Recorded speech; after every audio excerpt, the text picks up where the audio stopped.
3 days, 3 full days after Austin Dillon purposefully wrecks Joey Logano and the 11 of Denny Hamlin, NASCAR finally got around to meeting with everybody and looking at all the footage that we looked at on Sunday night, and has finally come up with a decision and dropped heavy penalties.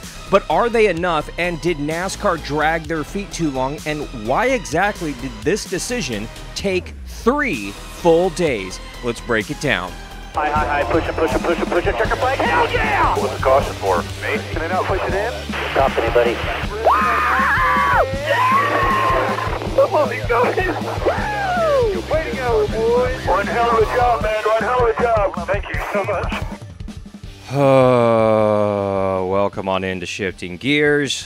I'm still just shaking my head at this whole thing. The fact that it took 3 days is absolutely ridiculous, stupid, unprofessional, and it makes NASCAR just look questionably slow, which is ironic given the sport that they run. Welcome on into Shifting Gears. I am Alan Bailey. We're going to break down this entire penalty report and what it exactly means with the long-term ramifications. Was it enough? Was it just a slap on the wrist? I feel like it was a slap on the wrist.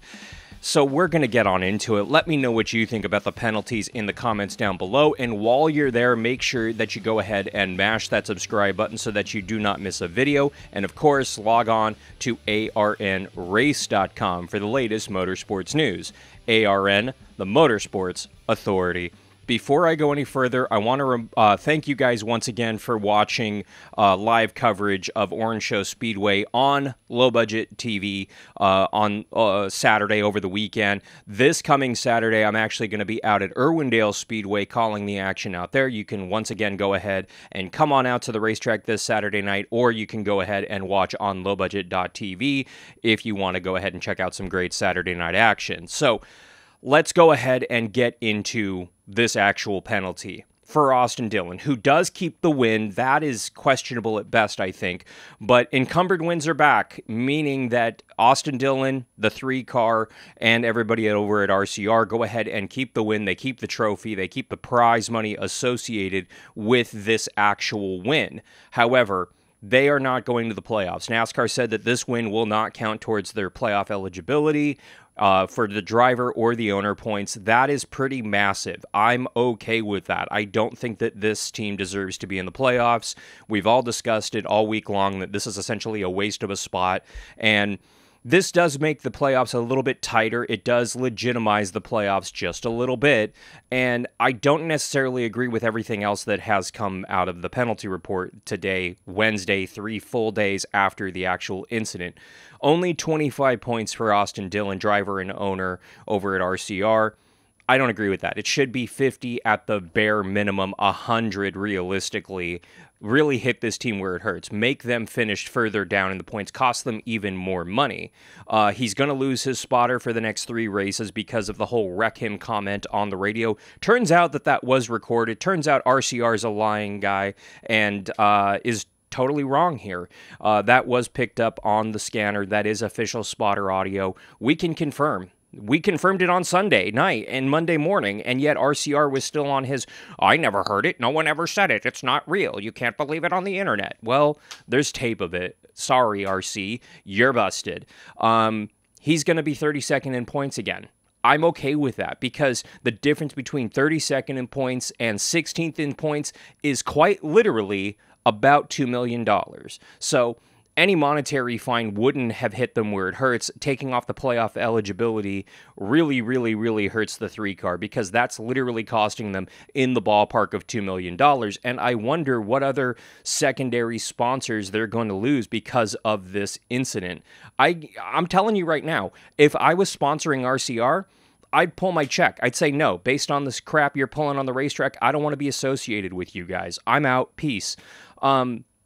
For Joey Logano, though, only a $50,000 fine for what he did on pit road after the race. He did a burnout, frankly, in front of a lot of people. He pulled out of line. When you come down pit road, you're supposed to stay single file up against the outside line, or the one that's closest to the racetrack, because of personnel walking around. Joey not only pulled out of line and was driving in an area he technically shouldn't have been driving in, but he also did a burnout, frankly, in front of the 3 car, and quite literally nearly ran over Austin Dillon's children and his family members as they were walking on pit road, almost took out a couple of officials.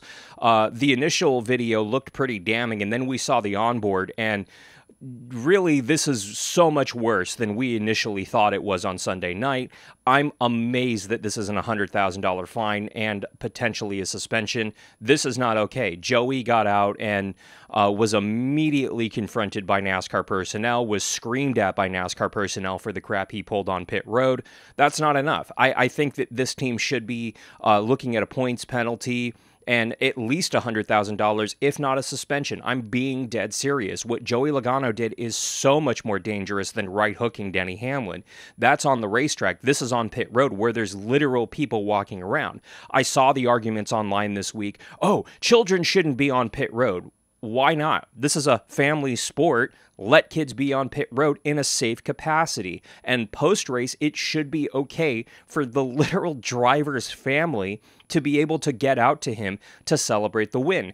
I do agree with the argument that we've seen online this week that victory lane should be taken and put inside the racetrack, inside somewhere the infield, not on the start-finish line. I'm a big fan of that.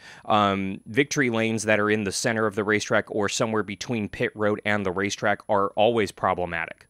It ultimately means that literally hundreds of photographers, personnel have to cross a very busy pit road post-race and potentially sometimes go out onto the racetrack. That's dangerous. That is alarming. That should be looked at across the board with all NASCAR tracks and all racetracks, in my opinion.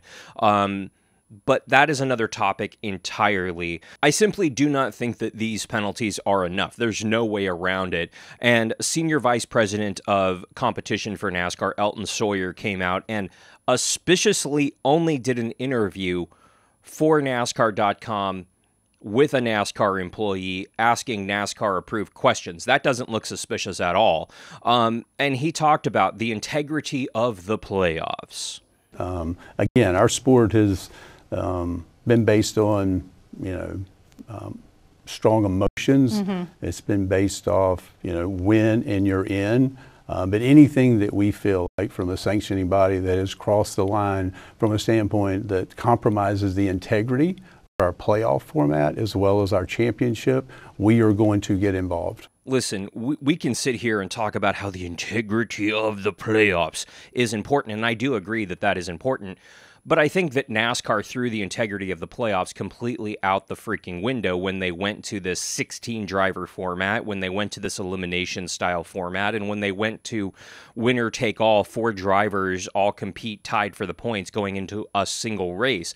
The integrity of the playoffs went out the window a long time ago when you opened up the possibility to the guy who's 32nd in the points potentially contending for a championship. The guy 32nd in points has never won the championship with less than 15 races to go in the season. I'm sorry, never in the history of our sport has that ever happened. The entire reason that the playoff field is 16 drivers is simply because Jeff Gordon and Dale Earnhardt Jr. in their latter years couldn't make the postseason, so you kept expanding the playoffs to include your popular drivers, and we're at a point where literally half the field makes the playoffs every year, either on points or wins, and that is unacceptable. I'm sorry, half of the field does not deserve to compete for a championship. I'm sorry, they don't. Going back to a 10-race, 10-driver format that goes over the course of 10 weeks is a little bit better than this elimination style, in my opinion, but Again, that is a whole nother discussion. The thing that is really, really, really, really, really damning for NASCAR and Elton Sawyer that he said in this interview for NASCAR.com, which I think really proves why this decision took 3 full days and wasn't made post-race at the racetrack when they had access to all of the footage and all of the audio and all of the evidence showing these penalties and justifying these penalties, is this moment right here in the interview when Elton talks about stakeholders getting together and making this decision. The magnitude of this decision needed us to get back, get all the information, be able to work with all of our stakeholders, work with the folks in the industry, have a great deal of experience, gather all of that information, and then sit down and make a NASCAR decision. And that's what we did. Starting Sunday night, gathering the information, meeting again on Monday, as well as yesterday, and finally last night coming to a conclusion of where we landed on the penalty. Who is a stakeholder in NASCAR? You have NASCAR, the governing body. You have people within the NASCAR organization. And I'm talking about promotional people, social media people, even accountants and sponsor relation people within NASCAR outside of the competition side. Why are they having a voice in what happens on track? But more specifically, stakeholders also refers to sponsors. More specifically, OEMs. More specifically, Toyota, Ford, Chevrolet, the big name sponsors that you see painted on the racetrack. Why are sponsors and partners and stakeholders having a stake and having a saying in competition and penalties? And sincere question, how much money do I have to spend if I'm a potential sponsor and stakeholder in NASCAR to actually have a say in what the competition looks like on track? Sincere question. Is it $1 million a year? Is it 2, 3, 4? How much do I have to pay NASCAR to have a say in what happens on the racetrack and how it's officiated as a governing body? Because that's what Elton just implied. Now, whether or not that's true or not, I cannot say for sure, but I can tell you right now, the fact that this decision took 3 full days when all of the footage was online, on social media. Anybody with a social media account 20 minutes after the race saw all this footage, saw all this evidence, and we all, as a collective fan base, came to a decision moments, within 30 minutes after the finish of that race, all came to the same conclusion. Why did it take NASCAR 3 full days to come to this decision? Wasn't travel time. They were in Richmond. It's not like they were in Sonoma, California, and had to fly across country over the course of 8 hours. No, they were in Virginia, a couple hours away from Charlotte, North Carolina. Sincerely. But either way, it's a Mickey Mouse win for Austin Dillon and RCR, and they put out a very gutsy little promotional video literally about 20 minutes before the penalty report dropped, which tells me RCR knew exactly what they were doing when they posted that social media content. I mean, this organization is still circling the drain. Yes, they had a really good showing out at Richmond, but all of that went away in our eyes because of